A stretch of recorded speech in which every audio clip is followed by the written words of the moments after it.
everybody, welcome to another Sunday morning conversation. Today my guest is Todd Beck of Bigger Than a Trail.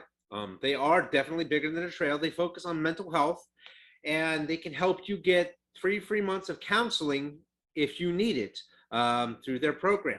So please look up their website and thank you, and I hope you enjoy. Hey, how you doing? Another day in the life, man. Another day in the life.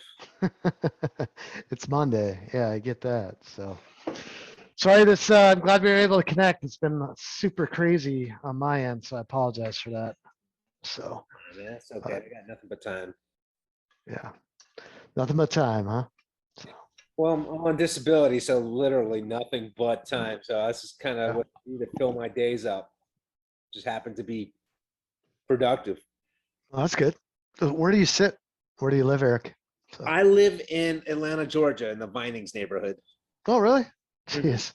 I was down in Atlanta last week, Tuesday Tuesday to Wednesday. So small world. What brings you down here?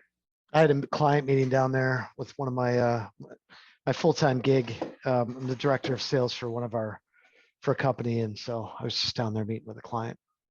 But Okay. Did you come into the city or did you stay at the airport? no, I went into the city. I've never been downtown Atlanta, so I stayed at where did I stay last week?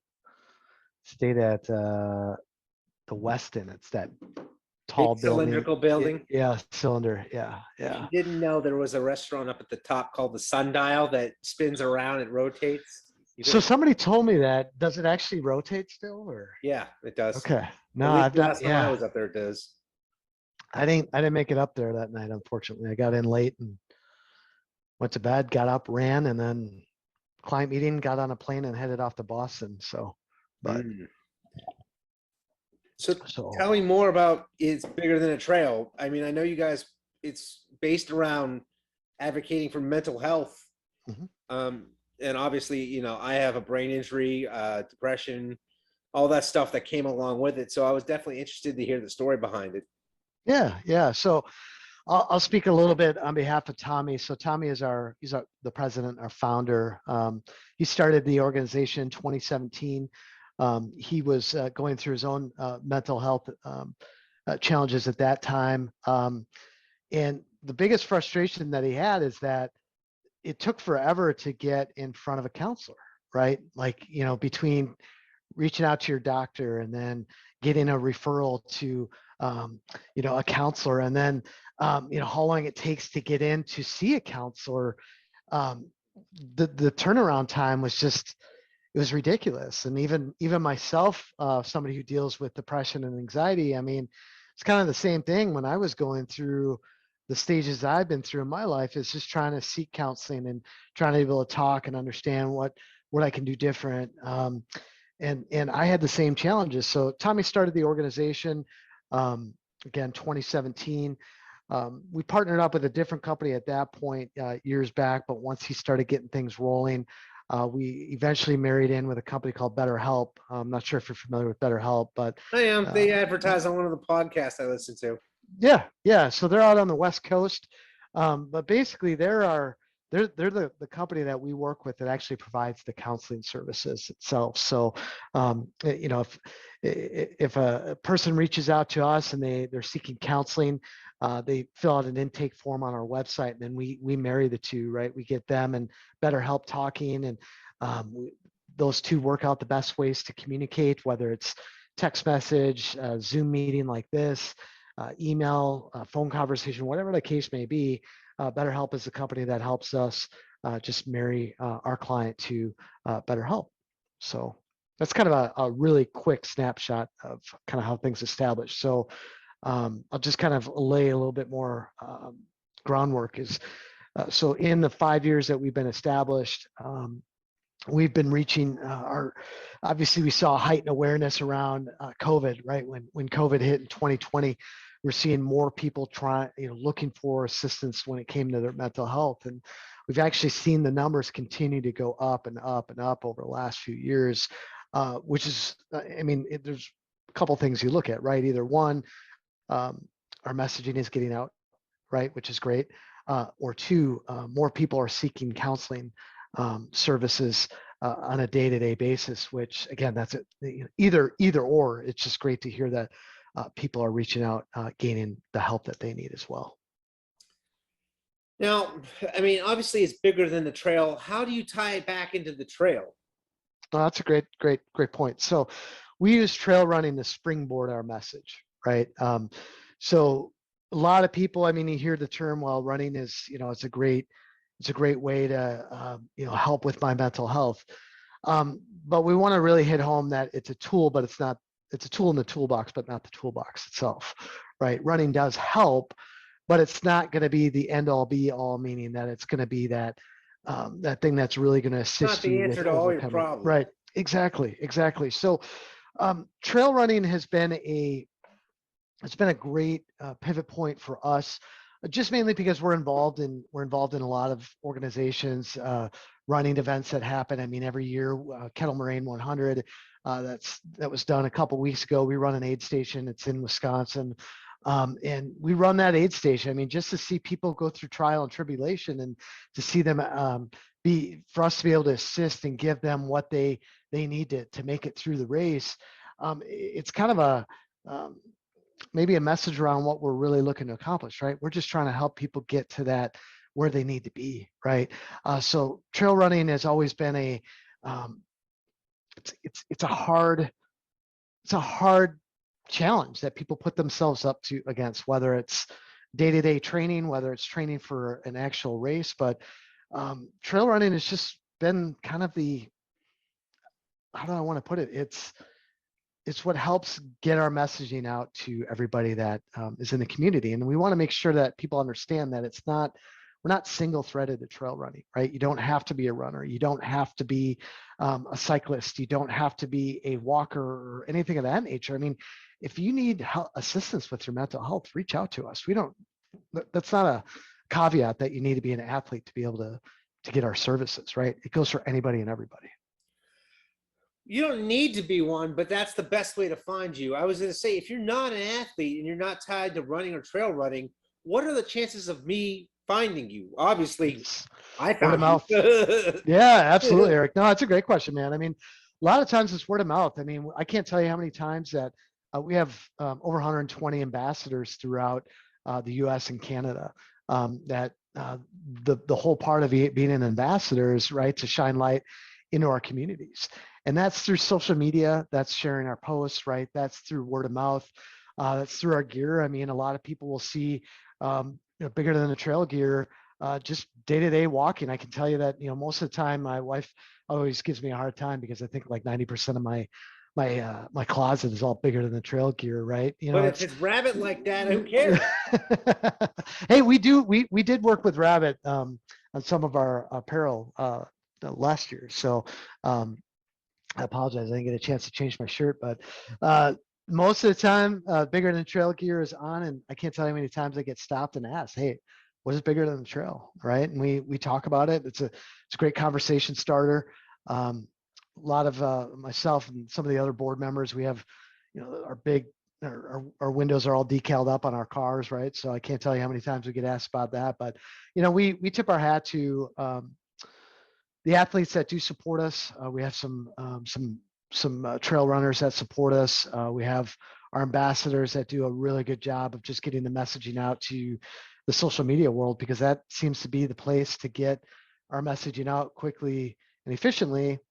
Now, does everybody see it? No. I mean, look, you go into your news feed these days. I mean, it's going to be inundated with tons of things, right? So you're never sure if you're going to see it in your social media feed. But our ambassadors do a great job on just continuing to get our messaging out. It is slightly ironic if you think about it on a macro level, that how social media is a cause of a lot of our own mental health problems.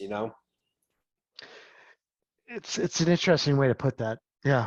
I see where you're going with that. But like, what does that look like to you, though? Well, it's kind of like the keeping up with the Joneses, right? You always think about what I have and what I don't have, what everybody else has got, rather than what you do have. Well, I remember we were interviewing an athlete a couple of years ago. During COVID, we would do these weekly ambassador calls with our team, and just to just to bring in the collaboration. So I'd reach out and we'd kind of do the same thing. We'd interview various different companies. We'd interview athletes, right? Just to keep the conversations going, right?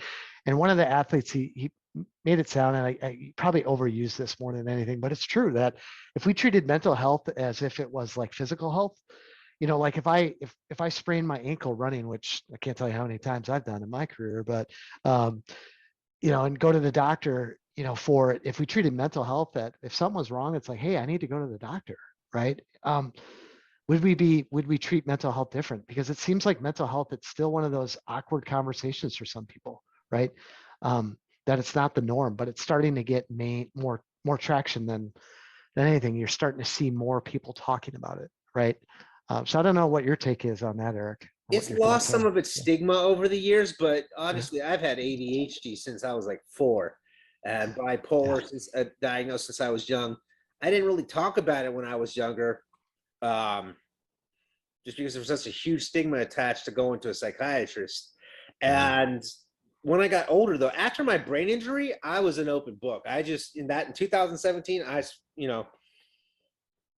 I openly talked about my problems, like not to the point where I was griping or treating you as my therapist, but more of an advocacy type of a way that I talked about them. Yeah, and I mean, everybody's got a story, right? Most people do, and I growing up as a kid, I ADD, depression, anxiety, dealt with depression, anxiety, ever since I was a kid, right? And I've been through various different counselors in my lifetime. I mean, I'm 41 now, and it's still important for me to be able to have those counseling sessions, right? Just to talk about how I'm feeling, right? Talk about what's going on in my head, and some of the things that are triggers for me that kind of set me off, when it comes to the areas that I work on, right? And I run 5-6 days a week, right? Just try to get out, and it helps. But like we mentioned earlier, I mean, really, I'm medicated. That's one of the things that I agreed with my doctor, and the plan that was best for me was to get the medication that I needed, just to help me, get through, get through the day, right? And then counseling is a normal human being. Right. I mean, counseling is a huge part of it for me. It's just having that, what do I want to call it? That, yeah, I could definitely tell it's been a long day because my words are definitely not coming to mind. But just having that availability to have those counseling sessions is extremely important, and that's where we want to be able to open that up to people that need, right? To be able to seek that counselor and know that, look, your mental health is very important in your day to day, and if you need that, let's marry you to the help that you need, and get you the assistance you need as quick as we can. So, how often can those people see a therapist? Like, what's the frequency? Because I mean, I know on Kaiser, when I was with Kaiser before I had to go on Social Security, I was getting like therapy every 5 or 6 weeks. I'm like, this isn't going to work for me. right. Yeah, so they work on a plan together with the counselor. I mean, it could be once a week if they need more than that. I mean, it's just basically working out that plan with the actual counselor itself. But where we come in with Bigger Than the Trail, we provide 3 months of service at no cost. So we cover the first 3 months, and that's where it's very important, being a nonprofit organization, that we have these, like in May, we had a block party, and we've done that 3 years in a row now, just to help build the funds to be able to support our program. And that's really relevant in just continuing to put money back into the program to be able to provide those services. And even if we have clients that want to seek counseling longer than the 3 months and they don't have the funds to do so, we ask that they reach back out to us. Let's have that conversation, because we don't want to, just because your 3 months is up, that doesn't mean that we want to stop if it's working for you, right? We've had a lot of success stories with people that have just, it's been a game changer for them, and that's why we do this, right? We want to make sure that they get the help that they need, and that they're not just thinking that they're on their own. Because I think there's too many people out there that think that, well, I don't want to talk about my feelings, right? Why should I talk about my emotions? That's frowned upon. It's just, tomorrow will be a better day, right? In actuality, tomorrow's not going to be a better day. It's going to be the same feeling that you had yesterday, right? again, I'm not saying that this is going to be it's the and I guess it's going to close the gap, but we hope that it's going to at least start putting people in the right direction, right? Yeah, philosophically, I don't believe that tomorrow is going to be a better day. I believe that tomorrow is going to be a new day. It doesn't have to be the same as today, but it doesn't mean it'll be worse either. Right. I like that, Eric. Yeah, that's a good point. It's a new day. It's a blank slate. And when I wake up in the morning, I don't have to do the same exact things over and over again. I don't have to relive the previous day. It doesn't mean it's not going to be a shit day for different reasons, but I don't have to relive what I did the day before or the day before that, Yep. No, that's a good way of looking at things, right? If I had a crappy day a couple days ago, right, that doesn't mean it's gonna, wake up tomorrow and it's gonna be the same. But just depends on the person, right? Everybody's different on how they react and what their story is, and that's a really good point, Eric. So how did you find out about Bigger Than the Trail? Just curious. Surfing is social media. Okay. All right. I always find people to interview that you don't normally, you would never hear on other people's podcasts. Mm-hmm. I look for people that are genuinely interesting to me. And because people on my YouTube channel that subscribe, I have a very diverse following because of my background. I'm a TBI survivor and a triathlete, but I'm a triathlete that likes to run, swim, bike, do whatever. But I have people who follow me from all different walks of life, anywhere from caregivers to survivors to athletes. And they're also not that, I mean, I've even got people in other sports. I interviewed Jim McMahon. So I have some football players that follow me, some boxers that follow me. Mm-hmm. So, I know that if I look for people that can, stretch across different boundaries that other channels can't cross, that, it'll be interesting to everybody else, that, everybody gets something out of it. And you were one of those people I thought, like, this is definitely one of those people I want to add to that list.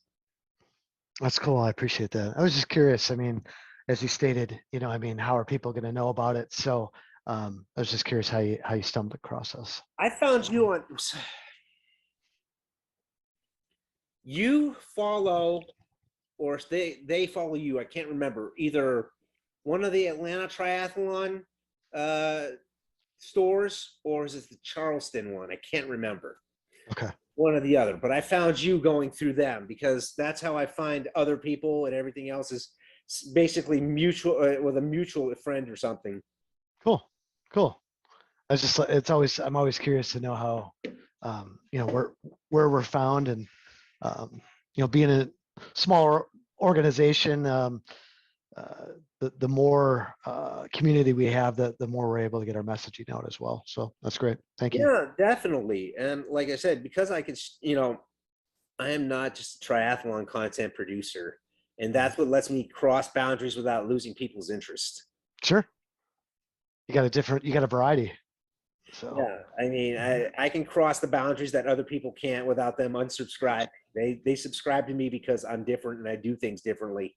So I don't lose any. So if I interview a few, like someone like you, I don't lose the TBI patients, or I don't lose the boxers or the football players. Sure. No, that's a great point. They know that's what they get coming when they came to my channel. That I do basically call them A, call them B, and I mix them up. And it's like, if you don't like it, they don't unsubscribe, because they know maybe the following week I'll get something they like, or maybe a lot of them are like, well, let me listen to this anyway. And it's a lot of it's like background music, in their work day that they listen to. Yeah, that makes sense. I mean, when I listen to podcasts, it's either in my car or when I'm out on a run, or I'll put it on in the background for day to day. So yeah, that makes sense. Cool. Yeah, and I know, and the thing is, I grew so fast, because the whole thing started with the awareness of traumatic brain injuries, and then I started interviewing people kind of like complimentary. Also, it helped feed the YouTube algorithm. When you have regular content coming out, it feeds the algorithm, and you get more exposure on YouTube by doing that. And it just so happened, like, well, I want to interview people that I think are interesting and that I want to that nobody else is. And that's part of the reason when people come to me, when I interview pro triathletes or pro cyclists, I took a cue from a guy who I know works for the Atlanta Journal Constitution. It's our big newspaper here. He's an actual sports journalist, with like the 4 sports people care about, right? And he told me, he's like, look, when you interview pro athletes, he says, don't go for the best ones. He said, go for the ones that are lower down, your middle backpack people and your up and comers. He says, those people have just as good enough stuff to say, even better sometimes than the pros do, because the elite pros are kind of good for sound bites, Sure. They're not great. They're not great for interviews, because I have talked to a couple of elite pros, and they really are more of a soundbite type people. And whereas the other ones, the back of the pack and middle of the pack triathletes and the cyclists, they also have they have a day job, because they're not making their living off this. Mm-hmm. And a lot of their day jobs, like some were doctors, neuroscientists. I'm like, yeah, this is what I want. You are different. And it's cool though. It feeds my cause too, because the ones that are doctors, neuroscientists, they get what the TBI stuff and all that. So, and with you guys, mental health is obviously important to me, and it's important to you. So I thought, let's get together and do this. No, I appreciate that. That's great. That's great. So you have what, over 4,000 subscribers, it sounds like, right? Almost. Yeah. That's amazing. And it happened in under 2 years. Wow. That's great. 2 years. Wow. Just for being an ordinary white guy with brain damage. Jeez, man. I know I've had an opportunity to take a look at some of your material, and it's very, very intriguing, my friend. So quite the story. We're going to learn about brain injuries. There's going to be about 90 episodes once I finish them, because I have them all. I have the topic all written out that I have to cover, but I also don't want it to jump the shark either. Right. No, that makes sense. If you're familiar with that saying. Jump the shark? Yeah. I've heard the term, but what's the relevancy? So this first came from an episode of Happy Days where they had Fonzie water ski over a shark in his leather jacket and his little shorts, and they knew that was the moment it had went downhill. So man, jump the shark. Jump the shark. I'm going to use that this week. I got to write that one down. Jump the shark. So that's a good saying for my team as well. Yeah, I wanted to make all the topics, and cover, without overlapping any of them, and cover everything. That was part of my recovery, because by the end, once you see them all, you'll see that I finally had made progress in my recovery. The first 2.5 years, I didn't make any part of that, because I was in a toxic relationship where she didn't happen to care about me or getting better. And she happened to work with healthcare field, which just made things even worse, that she didn't give a shit.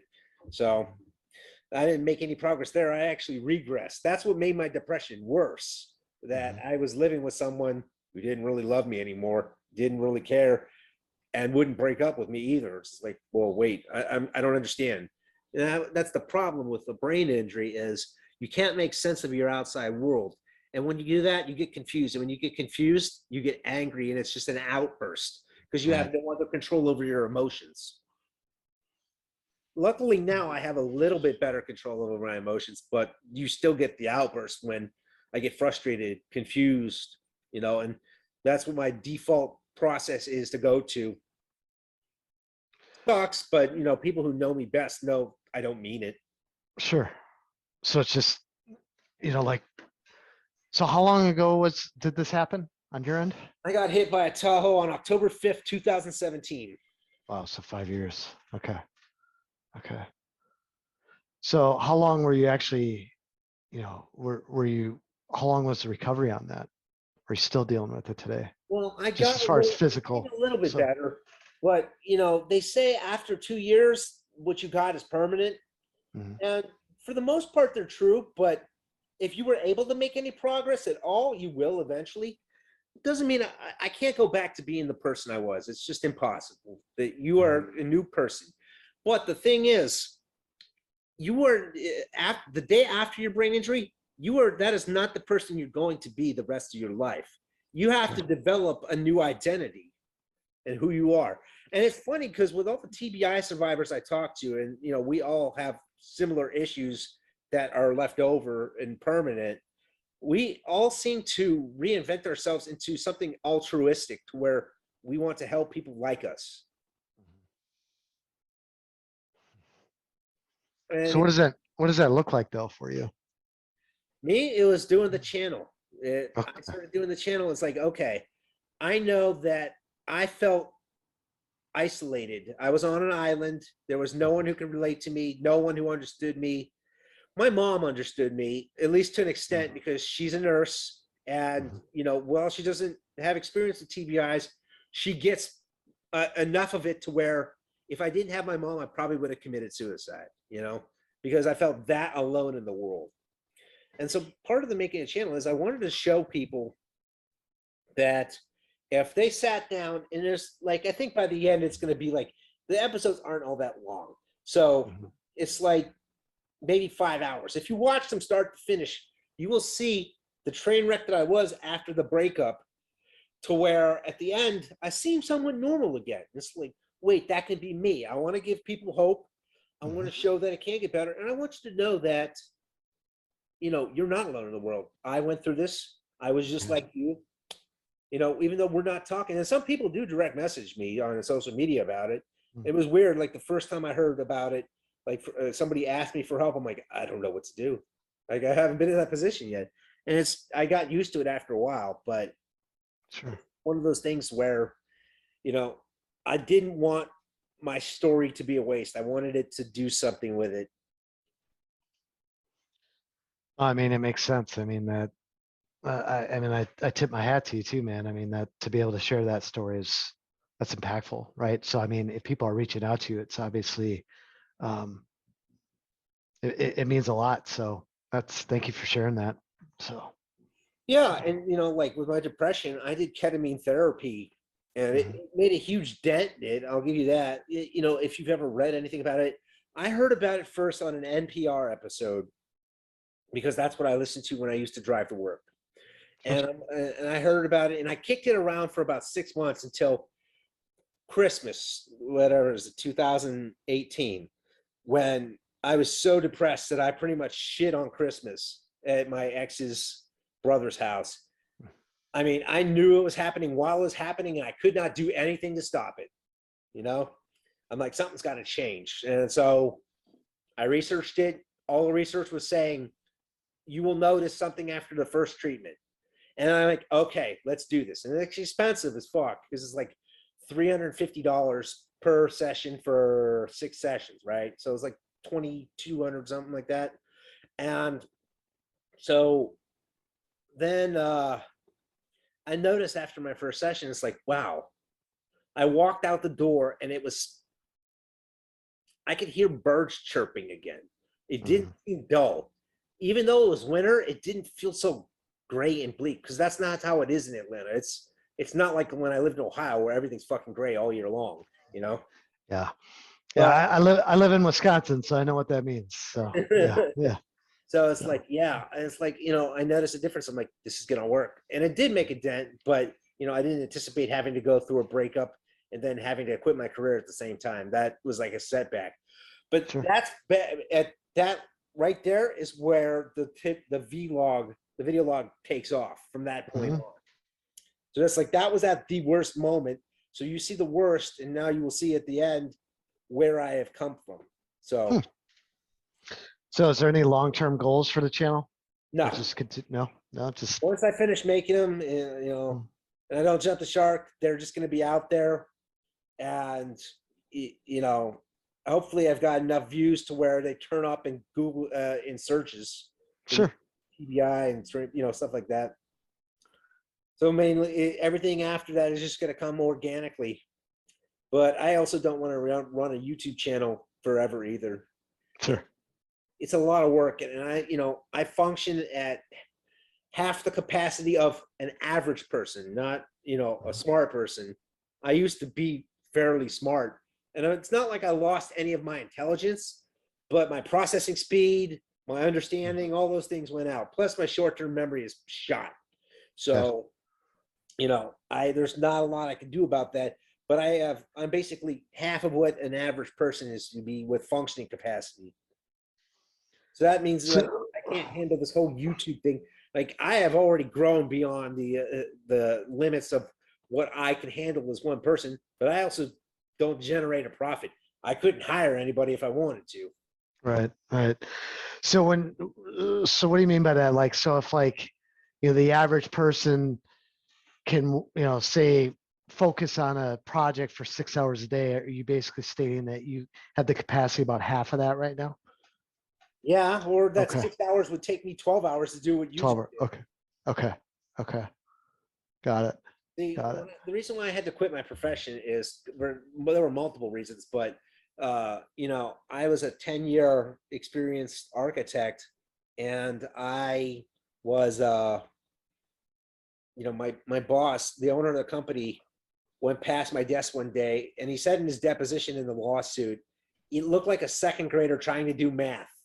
And we had interns at Georgia Tech who were sophomores who were who were working faster than I was. And it's like, I knew they weren't going to keep me around. And I tried to do this 4 other times, but because we didn't get me any help in between, not any therapy, or counseling or whatever, I asked my ex, I said, why do you think it's going to be any different this time around? We didn't do anything different. Sure. Interesting. Okay. Hmm. And that's the thing, with your people who fund your organization is if you don't do anything about it, what makes you think the end result of whatever you had the first time is going to be different the next time when you retry it? Yeah. I mean, like I said, I mean, it all comes back to that. If we treated mental health like any order, just make it a common language within our society, a bit different ballgame, right? It's still, it's getting better, but to your point, I mean, I don't know. I hope that, our hope is that we just continue to, we talk about all the time, just shining light in the community, right? We want to make people aware that there's help out there, right? And there's people that are very inspiring to, with helping us with fundraising and just helping us continue to keep the lights on and provide the services. And it's been very surreal over the last couple of years, especially since like I brought up about COVID. So we've, I think like right now I think in May we had about 70 active users, people actually utilizing the service, and that's just been continuing to grow month over month. Mm. So. Well, hey, Todd, man, it's been real. I appreciate you coming on. It's definitely, Yeah, it man. was everything that I hoped it would turn out to be. So I think it will be very good for everybody else who watches. Yeah, I'm stay in touch, Eric. I'm very inspired by you, man. I spend some time on your videos and check them out a little bit more, but stay in Where are you in touch. Wisconsin? I'm 30 minutes south of Green Bay. So Oh, you are. yeah. I'm trying to think of a map. Is that like by Oshkosh or something? Yeah. I'm 10 minutes north of Oshkosh. Yeah. Yeah. Yeah. I still know my Midwest geography a little bit. Have you ever been to Wisconsin?